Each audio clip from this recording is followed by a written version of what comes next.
दृढ़ता की ताकत, सत्य घटना। खिलाड़ी ग्लेन कनिंघम की सच्ची कहानी। 8 साल की उम्र में स्कूल में लगी एक आग में बुरी तरह जल गए थे। डॉक्टरों ने कह दिया था कि वे अब कभी चल नहीं पाएंगे। चलने के लिए दृढ़ ग्लेन अक्सर खुद को व्हीलचेयर से गिरा देते और प्रांगण से घसीटकर अपने शरीर को बाढ़ तक ले जाते। 22 महीनों बाद उन्होंने अपना पहला कदम रखा और केवल अपने दृढ़ निश्चय के बल पर दर्द के बाद भी दौड़ना सीखे। वहाँ का स्कूल छोटा सा था, जहाँ पुराने समय के कोयले की अंगीठी जलाई जाती थी। एक छोटे बच्चे की जिम्मेदारी थी जल्दी आकर उसे जलाने की, ताकि उसके साथियों और टीचर के आने से पहले कमरा गर्म हो जाए। एक दिन वे सुबह आए तो देखा पूरे स्कूल में आग लगी हुई है। उन्होंने बच्चों को आग में से जब निकाला तब वो जिंदा कम मरा हुआ ज्यादा था। उसका निचला शरीर बहुत जल चुका था और उसे तुरंत वहां के अस्पताल ले जाना पड़ा। अपने बिस्तर से बुरी तरह जले हुए उस बच्चे ने बेहोश हालत में डॉक्टरों को अपनी माँ से बात करते हुए सुना।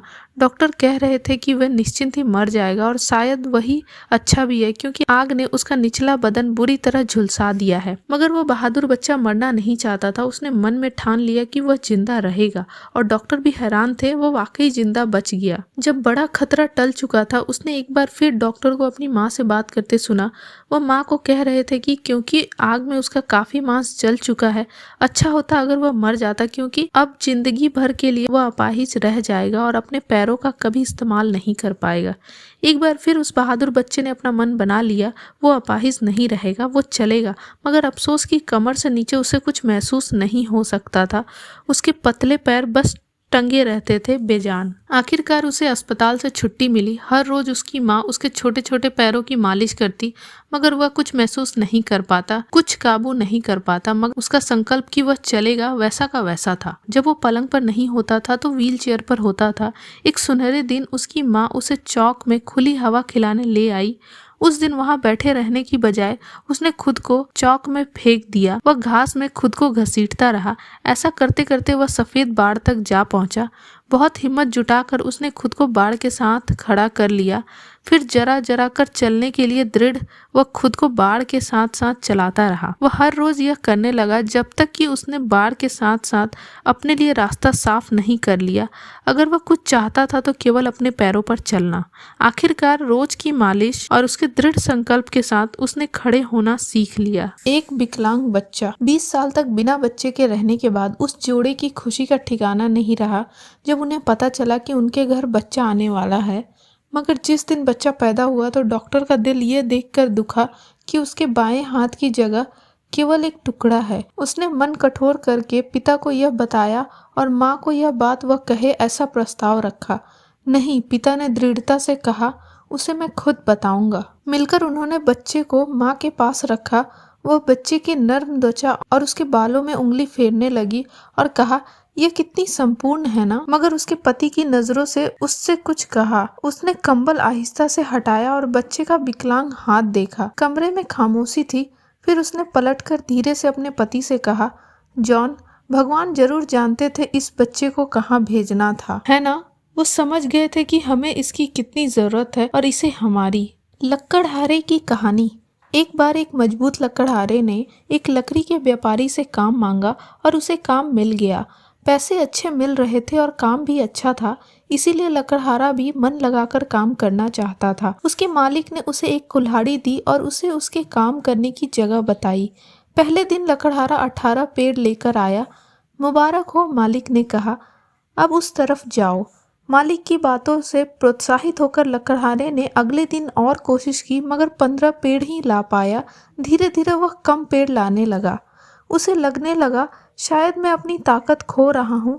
वह मालिक के पास गया और माफी मांगी और कहा कि वह समझ नहीं पा रहा है क्या हो रहा है। मालिक ने पूछा, तुमने आखिरी बार अपनी कुल्हाड़ी कब तेज की थी? तेज?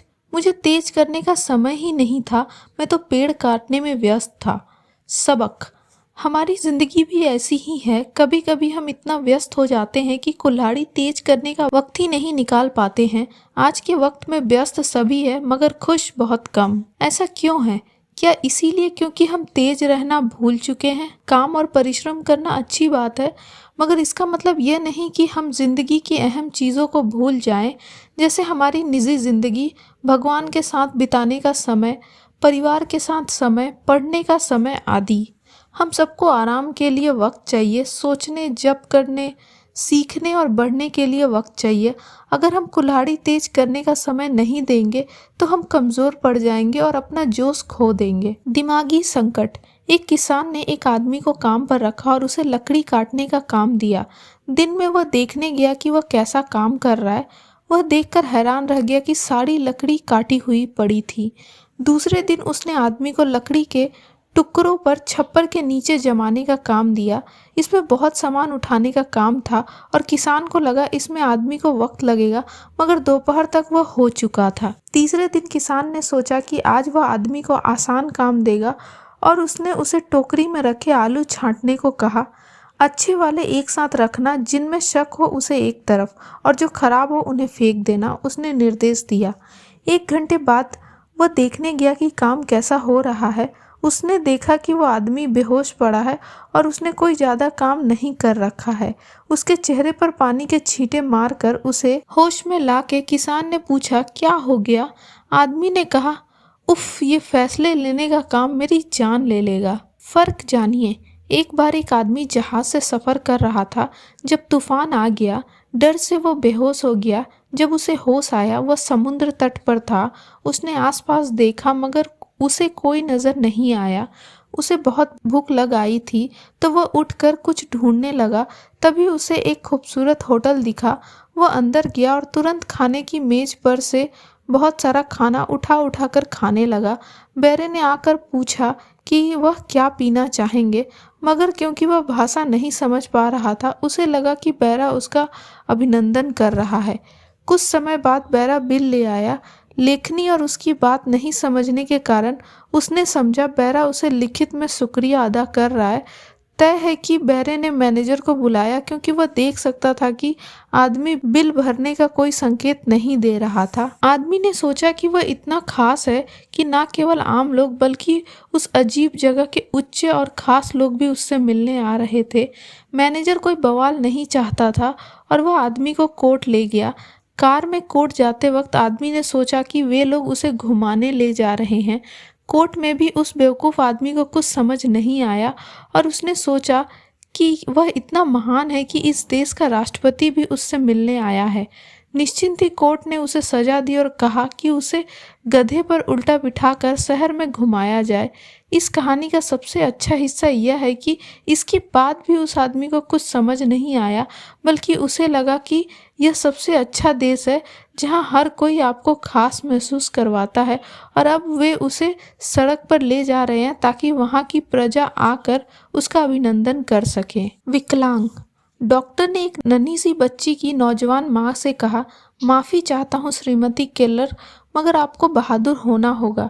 खुद को एक तेज झटके के लिए तैयार कर लीजिए। आंखों में आंसू और कँपकँपाते हुए होठों से माँ ने पूछा, मतलब मेरी बच्ची ठीक नहीं हो सकती क्या? वो इतने दुख में थे कि वो अपनी बात भी पूरी नहीं कह पाई। डॉक्टर उसका सवाल समझ गए थे। नहीं, वह जिंदा रहेगी, मगर वो देख और सुन नहीं सकेगी। दुख में माँ ने कहा, अंधी और बहरी? ओह मेरी प्यारी हेलेन, अब क्या होगा तुम्हारा? क्या कह सकते हैं, डॉक्टर कमरे से जाते हुए बुदबुदाया। यह एक दुखद केस है, अब तक के मेरे देखे में सबसे दुखद, और कह नहीं सकते बच्ची जिंदा रहेगी भी या नहीं। बच्ची बड़े होकर हेलेन केलर के नाम से जानी गई, सबसे मशहूर और खुशनुमा इंसानों में से एक। छूने और सूंघने की शक्ति के बूते पर उसने कड़ी मेहनत करके बोलना और लिखना सीखा। लोगों को उसके बारे में पता चला और उसे दुनिया भर में अपनी कहानी कहने के लिए बुलाया जाने लगा। उसने हाई स्कूल और कॉलेज से पढ़ाई की और कई प्रेरणादायक किताबें लिखी। समय का महत्व। सोचिए कोई बैंक है जो हर रोज सुबह आपके अकाउंट में 86,400 डाल देता हो। पिछले दिन का कोई हिसाब नहीं रहता, जो बकाया रह जाता है वह हर शाम चला जाता है। आप क्या करेंगे? सारा पैसा निकाल लेंगे और क्या? हम सबके पास ऐसा एक बैंक है, उसे कहते हैं समय। हर सुबह वह हमें 86,400 सेकंड देता है। दिन भर में जो हम अच्छे काम में इस्तेमाल नहीं कर पाते, वह उस समय को हर रात हटा देता है। कोई पल अगले दिन को नहीं जाता। दिन का बचा हुआ समय खत्म हो जाता है।